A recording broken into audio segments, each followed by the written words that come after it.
Hello student, एक बार फिर आपका स्वागत है इस क्लास में। हम लोग पढ़ रहे हैं क्लास 11 मैथमेटिक्स सीईआरटी, जिसका चैप्टर पढ़ रहे हैं first set and their representation. और एक्सरसाइज 1.1 हम लोग कंप्लीट पढ़ चुके हैं। आज की क्लास में पढ़ेंगे एक्सरसाइज 1.2। इसमें हम लोग सीखेंगे एम्प्टी सेट। नंबर 1 पर सीखेंगे एम्प्टी सेट क्या होते हैं या नल सेट क्या होते हैं। एम्प्टी सेट और या नल सेट भी इसी को कहते हैं। दूसरा सीखेंगे फाइनाइट या इनफाइनाइट सेट। फाइनाइट सेट क्या होते हैं और इनफाइनाइट सेट के बारे में सीखेंगे। और थर्ड में हम लोग सीखेंगे कि यूकल सेट क्या होते हैं। यूकल यानी 3 पॉइंट हम इस एक्सरसाइज में सीखने वाले हैं। एम्प्टी सेट का मतलब होता है रिप्रेजेंटेशन। एम्प्टी सेट का इस प्रकार से होता है, या तो ये दिखा दीजिएगा कि एक कर्ली ब्रैकेट बना दिया, कोई उसके अंदर सेट नहीं है, या केवल इसका हम रिप्रेजेंटेशन आई से भी कर सकते हैं। ये एम्प्टी सेट या नल सेट का सिंबल। दूसरा फाइनाइट सेट से मतलब होता है कि ऐसा सेट जिसमें जो एलिमेंट होते हैं काउंटिंग की जा सकती है, तो वो फाइनाइट सेट। जैसे अभी हम एक सेट लिख रहे हैं ए बी और ये क्लोज कर दी, ये आपका फाइनाइट सेट है क्योंकि इसके अंदर जो एलिमेंट है वो गिने जा सकते हैं। यानी एन ए से मतलब है number of element in set A is equal to. और एक सेट हम आपके सामने ये फिर लिख रहे हैं कि 1 3 डॉट डॉट डॉट एन। क्या इस सेट के अंदर के एलिमेंट काउंट किए जा सकते? नहीं किए जा सकते। That is this is called infinite sets. और देखिएगा यूकल सेट से मतलब होता है एक सेट हमारे पास ए है और एक सेट हमारे पास बी है। वो इक्वल कब होंगे? जब ए के अंदर जो एलिमेंट हैं, जैसे ए बी सी, और एक हमारे पास दूसरा सेट बी है जिसके अंदर भी एलिमेंट वो ही होने चाहिए जो ए के अंदर है, ऑर्डर कोई भी हो। यानी ए और बी में सेम सेम एलिमेंट अगर है, गिनती से मतलब नहीं है, गिनती तो होगी ही यूकल, लेकिन वही एलिमेंट जो ए में है वही बी में होने चाहिए, तो वो सेट हमारे यूकल सेट कहे जाएंगे और A is equal to B represent किए जाते हैं। ठीक, ये 3 कॉन्सेप्ट है। इस एक्सरसाइज की और भी होगी तो बताएंगे एक्सरसाइज कराते वक्त। आइए शुरू करते हैं एक्सरसाइज 1.2। एक्सरसाइज 1.2 में फर्स्ट में हमको गिवन है which of the following are examples of null set. कौन कौन से इसमें ऐसे एग्जांपल हैं जो नल सेट को रिप्रेजेंट करते हैं। देखिएगा फर्स्ट में हमसे कहा गया इसमें है कि set of the natural number divisible by 2। Set of natural number, set of odd natural number. क्या कहा गया? Odd natural number divisible by 2। अब क्या कोई भी नेचुरल नंबर है और वो ऑड भी है, क्या 2 से डिविजिबल होता? नहीं, सभी इवन नंबर ही 2 से डिविजिबल होते हैं। तो जो फर्स्ट आपका है वो एक नल सेट का एग्जाम। क्लियर हुआ? अब देखिएगा सेकंड में क्या कहा गया है कि set of even prime number. Set of even prime number. अब क्या आपने प्राइम नंबर पढ़े हैं? अगर प्राइम नंबर की कॉन्सेप्ट आपको आती है तो इस क्वेश्चन को आप कर पाओगे। आपको प्राइम नंबर की कॉन्सेप्ट ही नहीं आती है तो आप ये नहीं कर पाओगे।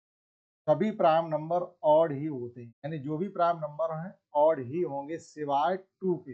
एक ऐसा हमारे पास प्राइम नंबर होता है जो इवन भी होता है। देखिएगा इसमें केवल एक सेट है, एक एलिमेंट आ गया, तो ये नल सेट नहीं है। This is not a null set. हमसे नल सेट पूछे जा रही है, यानी ठीक, तो इसमें एक एलिमेंट आ गया है।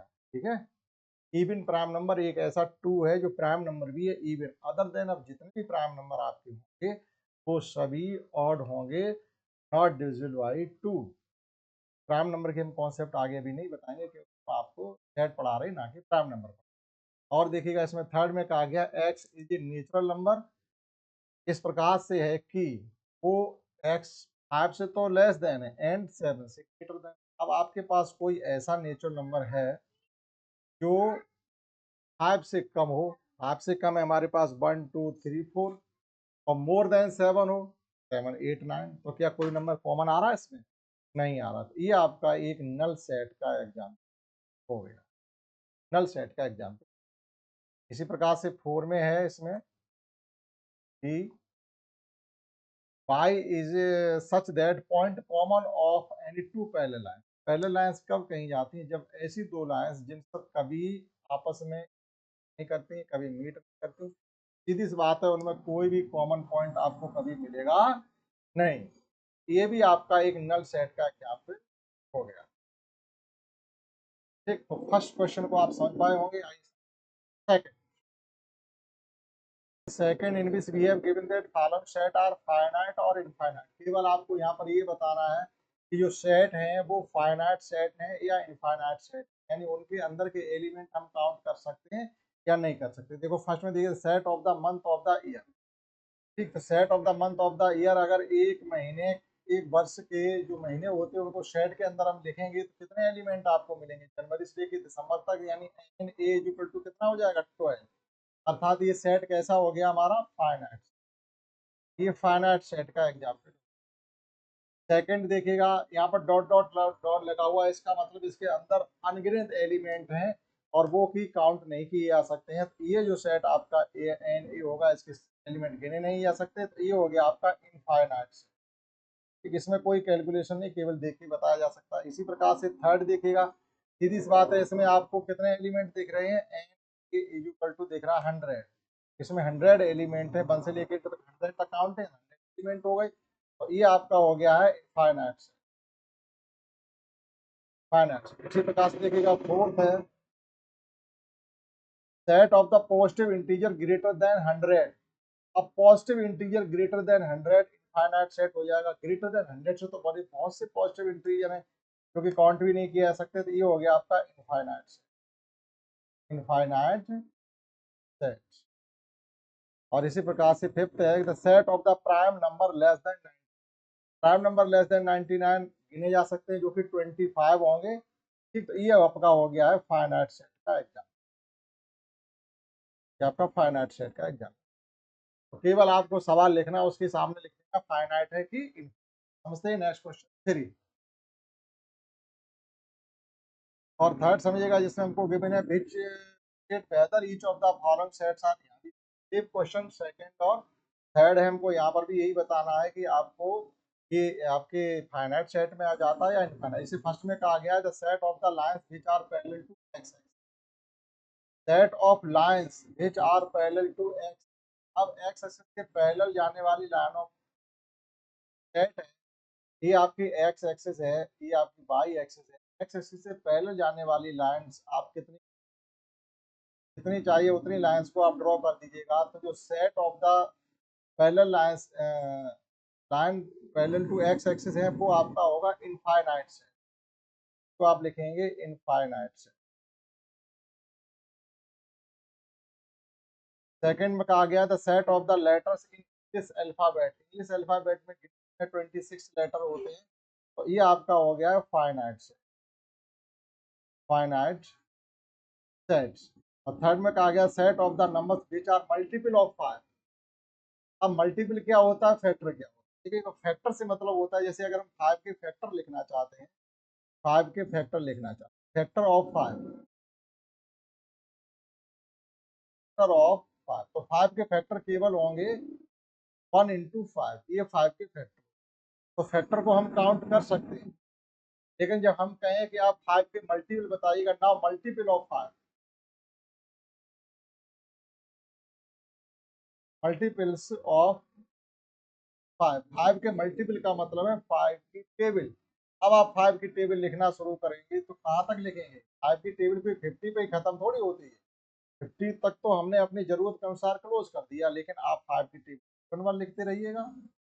ठीक है, तो 5 की जो मल्टीपल ऑफ 5 है वो जो सेट बनेगा वो इनफाइनाइट सेट बनेगा।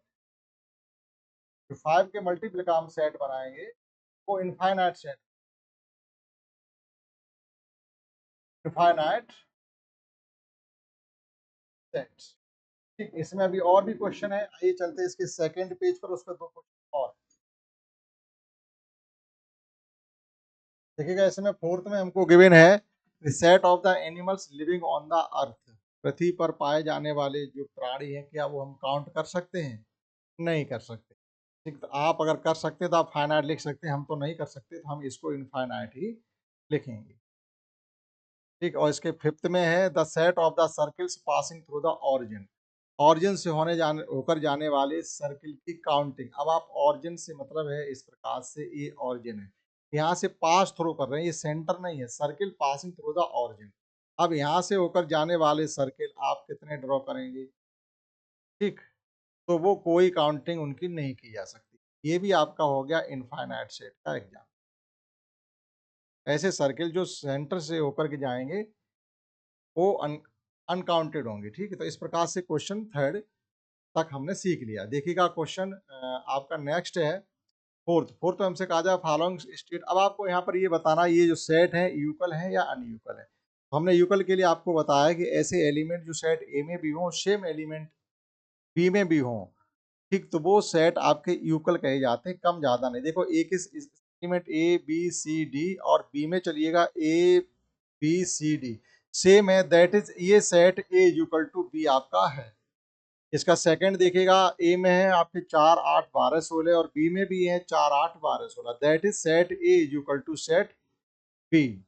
इसी प्रकार से देखिएगा थर्ड में ए में है 2 4 6 8 10 है, लेकिन बी में positive even integer less than equal to 10 है। अब देखिएगा आप एक तरीके से जो बी में सेट हमको गिवन है ए में हमको गिवन है 2 से लेकर के 10 तक, यानी 2 4 6 8 और ये 10 है। और बी दे दिया गया हमको है सेट बिल्डर फॉर्म में, तो इसको लिखना है X positive even integer and less than equal to 10। तो वही बात है पॉजिटिव और इवन इंटीजर 4 6 8 और ये 10, इसका मतलब है वही आ रहे सेम सेम। तो आपके सेट ए और सेट बी आपके यूकल हैं, ठीक है। क्वेश्चन नंबर थर्ड में। अब देखो फोर्थ में क्या कहा गया है, x is a multiple of 10। 10 के मल्टीपल का मतलब है कि आप एक ऐसा सेट बनाएंगे जिसमें 10 की टेबल को लिखेंगे, 10 की टेबल को लिखेंगे। ये 10 की टेबल लिख गई। बी में भी आपकी देखो बी में क्या लिखा हुआ है, तो 10 और फिर 15 लिखा हुआ है, फिर 20 लिखा हुआ है, फिर 25 लिखा है, यानी मल्टीपल ऑफ 5 लिखे हुए हैं, लेकिन 5 नहीं है, ठीक। तो एक मल्टीपल ऑफ 5 तो कहा जा सकता है। इसका मतलब जो एलिमेंट ए में है क्या सभी ए के एलिमेंट बी में तो है, लेकिन बी के एलिमेंट ए में कहा है, एलिमेंट कोई सेम सेम होने चाहिए, that is A not equal to B. ये सेट आपस में इक्वल नहीं है, ठीक है। तो आप क्वेश्चन 4 समझ पाए होंगे। आइए समझते हैं नेक्स्ट क्वेश्चन फिफ्थ।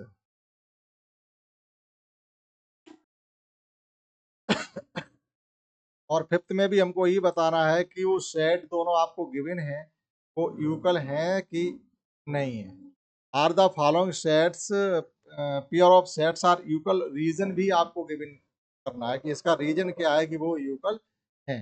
तो देखिएगा आप फिफ्थ के फर्स्ट में ए सेट में हमको गिवन है ए इक्वल टू गिवन है आपका 2 एंड 3, और बी में गिवन है हमारा x square plus 5x plus 6 के फैक्टर करिए।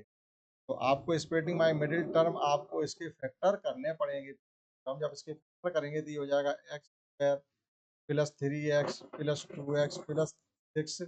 यहाँ से हमने x कॉमन ले लिया तो ये हो गया आपका x प्लस 2, यहाँ से 2 कॉमन ले लिया तो ये हो गया आपका x plus 3 is equal to 0 चल रहा है। तो ये हो गया आपका x प्लस 3। आप डायरेक्ट भी कर सकते हो x प्लस 2, कंपेयरिंग करेंगे तो x इज इक्वल टू -2 -3 कर लें। जो बी के एलिमेंट आ रहे हैं -2 -3 आ रहे जो कि ए के इक्वल नहीं है, that is set A not equal to set B. इस प्रकार से आपको करना है। और सेकंड में देखिए क्या कहा गया है कि x is a letter of the word follow.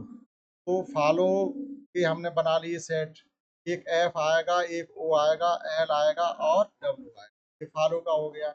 इसी प्रकार से बी बॉल्फ के अगर हम सेट बनाते हैं तो उसमें भी आपके डब्ल्यू आ रहा है ओ आ रहा है और एल और एफ आ रहा है।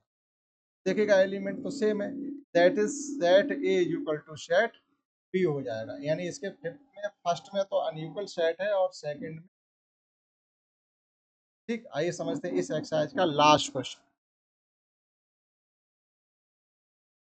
और क्वेश्चन 6 में आपको कुछ सेट गिवन है, आपको इसमें से ये बताना कौन सा सेट किसके यूकल है। जैसे ए सेट में जो आपके एलिमेंट 2 4 8 12 है और 2 4 8 12 किस में और आ रहा है वो आपको देखना है।